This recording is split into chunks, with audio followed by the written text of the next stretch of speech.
جی اول تو تمام احباب کو السلام علیکم ورحمۃ اللہ وبرکاتہ. بسم اللہ الرحمن الرحیم.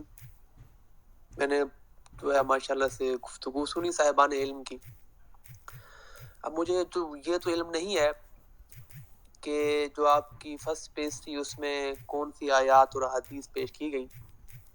میں اپنے حساب سے مختصر جو ہے وہ آیات کے نمبر ہیں اور جو بعض احادیث ہیں. اس کے بعد جو ایک اعتراض اٹھتا ہے کہ یہ جو مسلم شریف کی ہے اور ایک اور حدیث البخاری کی ہے کہ جو 30 جھوٹے دجال آئیں گے، ان کے متعلق حافظ ابن حجر نے فتح الباری میں جو کلام کیا ہے.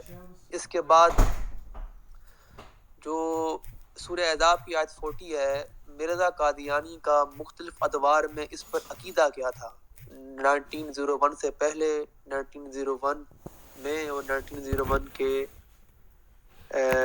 بعد اس کی کتابوں سے.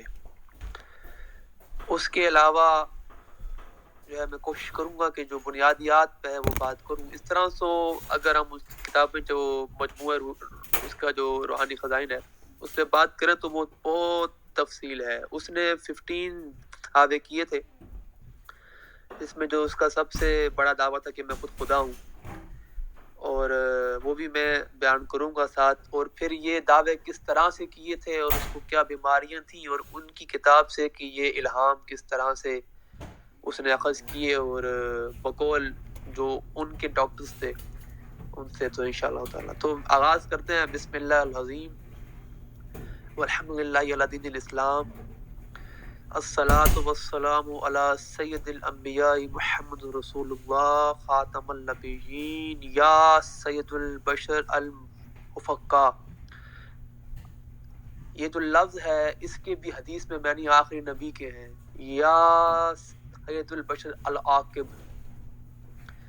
جو لفظ آپ کا اس میں مبارک العاقب ہے، اس کے بھی جو معنی ہے حدیث میں وہ آخری نبی کے ہیں. یا جان کائنات صلی اللہ علیہ وآلہ وسلم خاتم النبیین. اصل بات یہ ہے کہ اللہ پاک کے پاک قرآن میں تقریباً کم و بیش مفہوم، معنی اور متن کے ساتھ اور جو قرآن کی نسختی ہے تقریباً 100 سے زیادہ آیات ہیں جو آقا پاک صلی اللہ علیہ وآلہ وسلم کی ختم نبوت کے اوپر اجماعی دلیل ہے، جن میں جو سب سے معتبر ہے وہ سورہ احزاب کی آیت نمبر 40 ہے، سورہ جو مائدہ کی آیت نمبر 3 بھی ہے، 19 بھی ہے، سورہ سبا کی آیت نمبر 28 ہے، سورہ اعراف کی آیت نمبر 158 ہے، سورہ انبیاء کی آیت نمبر 107 ہے، سورہ بقرہ 4-5 بھی ہے، سورہ نساء کی آیت نمبر 136 ہے، سورہ یونس کی 162، سورہ حجر کی آیت نمبر 9 اور سورہ عمران کی اور سورہ توبہ کی 81 اور 33 ہے. اب جو یہ جو بنیادی آیت ہے کہ ما کان محمد ابا احد من رجالکم ولکن رسول اللہ وخاتم النبیین وکان اللہ بکل شیء علیما. ایک بات سمجھ لیجئے کہ اس پر امت کا اجماع ہے. کسی بھی صاحب تفسیر کو اٹھا لیجئے، چاہے وہ ابن کثیر ہیں، صاحب کشاف ہیں، امام